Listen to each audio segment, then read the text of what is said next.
Our next award goes to our Patrons of the Year, and we're fortunate that we have two excellent choices to celebrate. Gay Dolan and Alexis Kalish were longtime board members, both coming in on different times. Alexis has served a couple different stints on the board, but together they are an incredible powerhouse. Indeed, the fact that we've had these fundraising events at all is a great testament to their dedication and sincere investment in the arts and our community.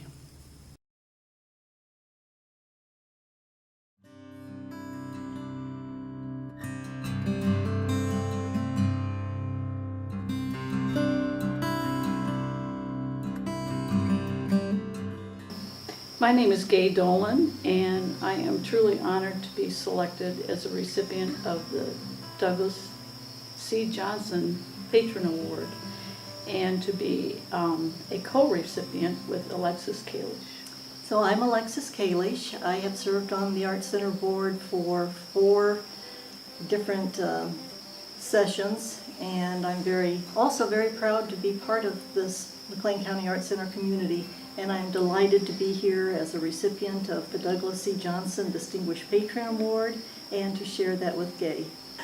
Back in the early 1990s, a friend of mine became the executive director of the McLean County Arts Center, and she asked if I would like to volunteer to help out with an event. That was Art in the Park. It was planned by Artie Nowers and Georgette Shoup. Mm-hmm. It was a big white tent in Franklin Park with lots of white lights, and I remember Artie making a whole bunch of pumpkin cheesecakes to serve for dessert. After that, they asked me if I would like to be on the board of directors. I accepted that, and one of my fondest memories is when Kim Piotrowski was the executive director. Kim is an abstract artist who lives in the Chicago area. She and I used to host bus trips to various art exhibits. We had a great time, and she's a dear friend today. I became involved in the Arts Center about 7 years ago, I believe it was. I got a phone call from a total stranger, and she told me her name was Alexis Kalish, and I said, okay, and you want what? And she asked if she could meet with me to discuss being more involved with the Arts Center. I knew very little about the Arts Center at that point in time, very little. I had gone to Sugar Creek, and I'd been to Spring Bloom because it was just down the street from me where I lived at the time. And she didn't ask me for my social security number, so I thought, well, I'm okay. I can meet with this woman and have coffee. And as I recall it, I mean, she was very organized and had a lot of materials to present to me, ready to go. And I thought, oh, wow, this is impressive. But I think I told her I'd think about it. And so I did. And as I recall, is this how you're remembering it, that I said I would think about it? And then I got back to you? Okay. Quite possibly. At any rate, I guess I didn't think long. And so I've been involved with the Arts Center for that period of time. I did toddle along behind her for quite a while because I wasn't sure what I was supposed to do, and so I did whatever Alexis did. And that went on for a while until I think maybe she went on vacation or something and she wasn't there, and I had to figure it out by myself. And by that time I'd probably had about a year's experience. So. And what I remember about that meeting at Coffee Hound was that I felt like I was being interviewed. I thought I was checking out a potential board member to see what they might have to contribute, where they might fit in, if it was a match. So I am very glad that it worked out as well as it did. As am I. I think one of the most memorable things for me, and I think you can speak to this as well, Alexis, is when, after I'd been on the board for about a year, and they needed a new chairperson. I found myself sitting in that seat. I'm still not sure how I got there, but the, and Doug came in and said, we need a fundraiser. This is how I recall it. We need a fundraiser, and we need to come up with something to do this fall. And that was the beginnings of the fall fundraiser. At that point, we kind of had a focus group of a mixture of people, and ideas were spun around the room. And oh boy, I think maybe a former board member, Sue Alexander, came up with the idea of a luncheon, and that everybody else was doing dinners, and why didn't we do a luncheon? And so we started with a luncheon and very little else, and very little time to put it together. I mean, that was probably in April when we made that decision, and we had a fundraiser in one of the first weeks of September, as I recall it. So that was a miracle. So my second stint on the board was, again, about 7 years ago. I was just a step ahead of Gay joining the board at that time. And I think one of the greatest accomplishments of my time these last 6-7 years was development of Creating the Future. And I give Gay a lot of credit for developing that. She was chair of the events committee.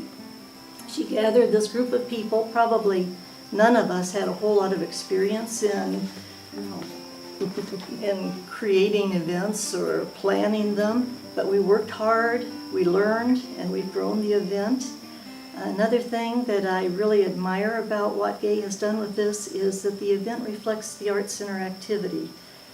We highlight the education programs, the exhibitions, the financial is obviously a part of it, promote membership, thank our supporters. And this year in particular, we are doing things to maintain and preserve our historic building. And that brings me to something, one of my favorite experiences of all time was being able to go up into that bell tower with Doug and Lisa and Justin and the summer intern. And I'm glad I did it before I got any older. Brave girl. Something that is kind of interesting in planning for the luncheons and the dinners, Gay and I are both morning people. So usually about 6:30 in the morning, one of us will send the other one an email, and we'll start discussing what's going on and decisions that we need to make.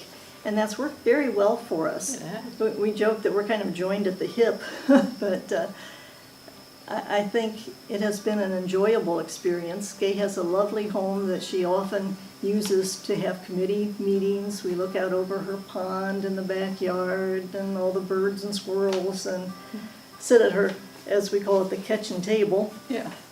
And it's been an enjoyable experience. One of the things that makes it work, I think, is that we each contribute a different skill set. And if there's something that involves a computer, I go, Alexis, would you like to do that?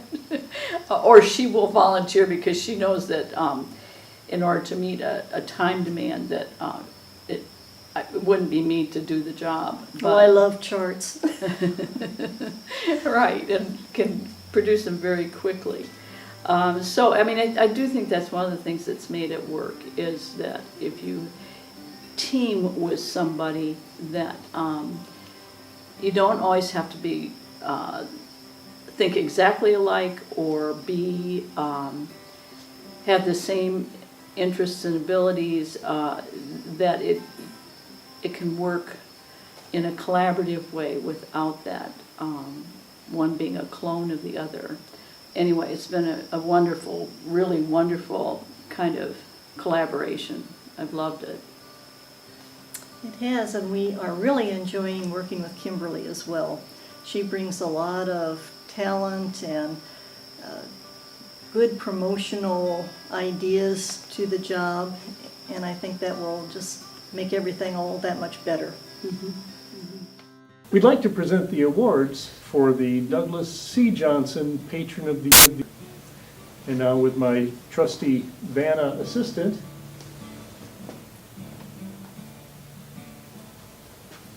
Thank you, Sally. This award goes to Alexis Kalish. Congratulations, and thanks for all of your work. Thank you, Doug. I'm very honored to receive the Douglas C. Johnson Distinguished Patron Award, and I'm really happy to be sharing in this moment with Gay.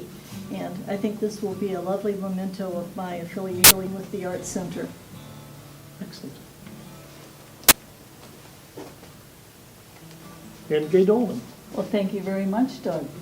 Alexis took the words right out of my mouth. Thank you. Thank you. I appreciate it much. Thank you.